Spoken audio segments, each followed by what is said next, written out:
प्रतिभा रेसिपीमध्ये तुमच्या सर्वांचे स्वागत आहे। तर आज मी बनवलेला आहे नाश्त्यासाठी मूग डाळ आणि रव्याचा पौष्टिक असा खमण ढोकळा, मस्त मऊ लुसलुशीत आणि सॉफ्ट। तर चला बनवूया एकदम झटपट होणारा मूग डाळ आणि रव्याचा खमण ढोकळा।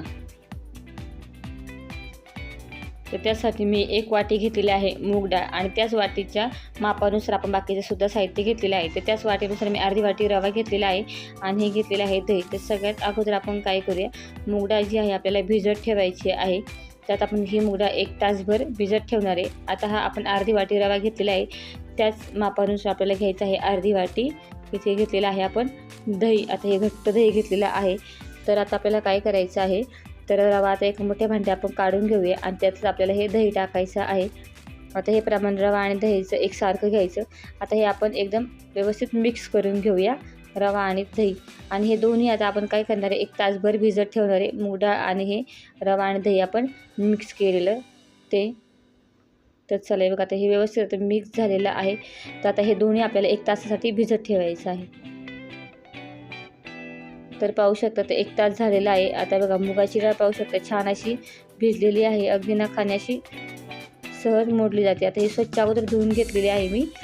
तर चला एक मिक्सरचं भांडे घ्यायचं आणि थोडी थोडी मूग डाळ करून बारीक चांगली करून घ्यायची आहे। आणि त्याच्यामध्ये आपण टाकूया 2 हिरव्या मिरच्या आणि 4 ते 5 मी आल्याचे काप घेतलेले आहे।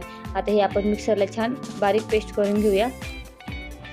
तर हे बघा असं छान बारीक करून घेतलेलं आहे। आता हे एका मोठ्या भांड्यामध्ये मी काढून घेते। तर अशाच प्रमाणे आपल्याला काय करायचं आहे, थोडी थोडी मुगाची डाळ घेऊन बारीक करून घ्यायची आहे। याआधी आपण बेसन पीठ आणि रवा वापरून ढोकळा कसा बनवायचा ते पाहिलेलं आहे। आज आपण बघूया मूग डाळ आणि रव्याचा डोसा। छान जाळीदार पण होतो आणि खायलाही मस्त लागतो। तर चला आता राहिलेली थोडीशी मूग डाळ जी आहे ती पण मी बारीक करून घेते आणि थोडीशी मूग डाळ आपण अशीच ठेवलेली आहे, ती आपण डायरेक्टली तसंच वापरणार आहोत।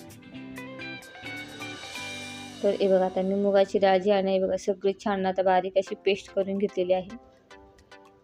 अगदी 2 ते 3 जणांचा सहज नाश्ता होईल 1 वाटीमध्ये। तुम्ही एकदा नक्की बनवून पहा। आणि थोडीशी मूग डाळ आपण अशीच टाकूया।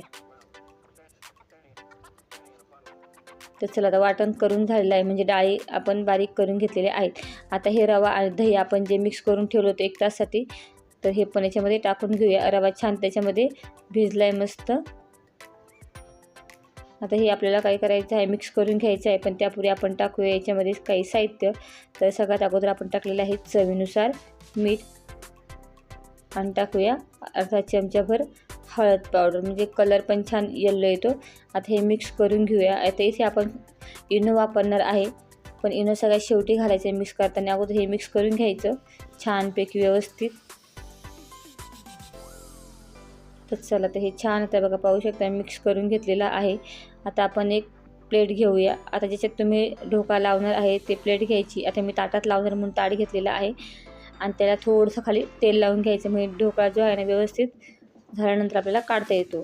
तर त्याला तेल लावून घेतलेलं आहे। आता आपल्याला जेव्हा सेट करायचं असतं त्याच वेळी आपण इनो टाकायचा, अगोदर नाही टाकायचा।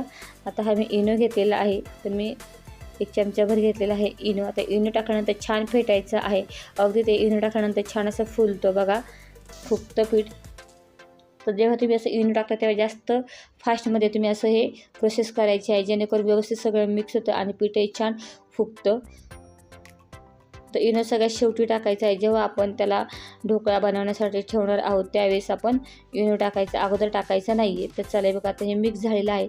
आता हे ताटामध्ये आपण काढून घेऊया। आता हे ताट जे आहे ना मी ते ज्याच्यावर आपण वापरण्यासाठी ठेवणार आहे त्या भांड्याच्या एकदम परफेक्ट मापाचं आहे, म्हणून मी हे ताट घेतलेलं आहे। तुमच्याकडे मापाचं नसेल तर तुम्ही डब्याचा सुद्धा इथे वापर करू शकता। तर चला आता हे तयार आहे। आता मी 1 ग्लास पाणी घेतलं होतं आणि त्याला अशी अगोदर उकळी येऊन द्यायची आहे।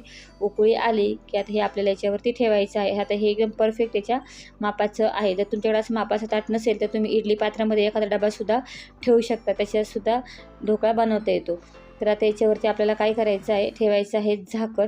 आता हे 20 ते 25 मिनटं असंच आपल्याला मीडियम गॅसवरती हे वाफवून घ्यायचं आहे, म्हणजे ढोकळा पण छान फुगतो। तर चला 20-25 मिनटं आपण हे असंच ठेवूया। तर चला 25 मिनटं झालेले आहेत। तर झाकण काढून पहा बघा मस्त आपला ढोकळा आहे ना 20 ते 25 मिनटं होतो। सुरीला तेल लावून घ्यायचं, असं तुम्ही चेक करून पाहू शकता। जर त्याला चिकटलं नाही तर समजायचा ढोकळा झालेला आहे। तर आपला झालेला आहे, मी गॅस बंद केलेला आहे। आता आपल्याला द्यायचं आहे तडका, पण त्या अगोदर आपण काय करूया, 2 चमचे साखर घेतलेलं आहे, त्याच्यात थोडंसं पाणी टाकून हे पूर्ण विरघळून घेऊया. हे आपल्या ढोकळ्यावर टाकायचं आहे छान स्वीटनेस येण्यासाठी. तर चला आता एकीकडे आपण तेल गरम केलेलं आहे, याच्यामध्ये आपण टाकूया मी 4 हिरव्या मिरच्या अशा थोड्याशा लांबसट कापून घेतलेल्या आहेत. तर आपल्याला तडका तयार करायचा आहे. आता तर हिरव्या मिरच्या आपण टाकून घेऊया. तेल गरम झाल्यावर आपण जो ढोका झाडला आहे तो पूर्णपणे अगोदर थंड होऊन द्यायचा आणि मग त्याच्यावर तडका द्यायचा. आणि मी घेतलेले आहे मोहरी म्हणजेच राई आणि 1 चमचाभर जिरे. जिरे घातलंच पाहिजे असं काही नाही, पण मोहरी मात्र तडक्यासाठी हमखास घालायचीच, कारण हिरवी मिरची आणि मोहरीची तडका हा ढोकळ्याला घातला जातो. तर चला आता तडका पण तयार आहे. तर अगोदर आपण साखर आणि पाणी करून घेतलेलं आहे, ते वरून टाकून घेऊया. म्हणजे छान असं त्याचा स्वीटनेस होतो आणि ते व्यवस्थित मुरतं. असं थोडंसं सुरीने तुम्ही करून घेऊ शकता, जेणेकरून ते खालपर्यंत पाणी जे आहे ना, गोड पाणी ते जातं, कारण थोडासा स्वीटनेस असला की खायला पण छान लागतं. आता हा तडका आपला रेडी आहे. तो आता फक्त आपल्याला सगळीकडे असा पसरून द्यायचा आहे. म्हणजे हा नाश्त्यासाठी एकदम झटपट तुम्ही बनवू शकता. सकाळची जरी घाई गडबड असली तरी उठल्या तुम्ही डाळ जरी भिजत टाकली तरी डाळ भिजायला जास्त वेळ लागत नाही आणि पटकडीसुद्धा होतो. आणि काहीतरी वेगळं नाश्त्याला असलं की खायला पण छान लागतं. तर हे बघा पूर्णपणे आता आपण तडका देऊन झालेला आहे. आता आपण हे कट करून घेऊया. तुम्हाला दाखवते किती छान मस्त झालेलं आहे, मऊ तर झालेलं आहे आणि जाळीदारसुद्धा होतो. आणि घरची कुठलीही वस्तू असू द्या खायला एकदम छान लागते. तर चला आता मी कट करून घेतलेलं आहे, तर तुम्हाला मी हे काढून दाखवते. हे बघा आता ताटात बनवलेलं आहे म्हणून असं झालेलं आहे. तर तुम्ही डब्यात बनवलं तर याच्यापेक्षा जास्त फुलेल, पण हा भरपूर फुललेला आहे. हे बघा आणि एकदम मस्त मऊसूदसुद्धा झालेला आहे. तुम्हाला सुद्धा ढोकळा खायला आवडतो का कमेंट करून नक्की सांगा. तर हे बघा मस्त मुगडा आणि रवा वापरून आणि शिवाय पौष्टिकसुद्धा आहे. छान असा ढोकळा तुम्ही घरीसुद्धा बनवू शकता. आणि बघा मस्त मिरचीचा पण तडका दिला होता, त्यामुळे छानच. तर मी याच्यासोबत खाण्यासाठी बनवली होती चिंचेची चटणी. मस्त सॉफ्ट असा खमंग ढोकळा नाश्त्यासाठी तयार आहे. तर तुम्हीसुद्धा एकदा नक्की ट्राय करा, झटपट होतो आणि खायलाही मस्त लागतो. तर चला तुम्हीसुद्धा कमेंट करून नक्कीच सांगा हा ढोकळा कसा झालेला आहे आणि तुम्हालासुद्धा नाश्त्यासाठी खायला असा ढोकळा आवडेल का, नक्की कमेंट करून सांगा आणि एकदा नक्की बनवून पहा. रेसिपी पाहण्यासाठी तुम्ही देखील प्रतिभा रेसिपी या यूट्यूब चॅनल अजून सबस्क्राईब केलं नसेल तर पटकन सबस्क्राईब करा, म्हणजे नवीन व्हिडिओ आले की तुम्हाला देखील लगेच पाहायला भेटतील. आणि व्हिडिओला लाईक आणि शेअर करायला विसरू नका. तोपर्यंत धन्यवाद.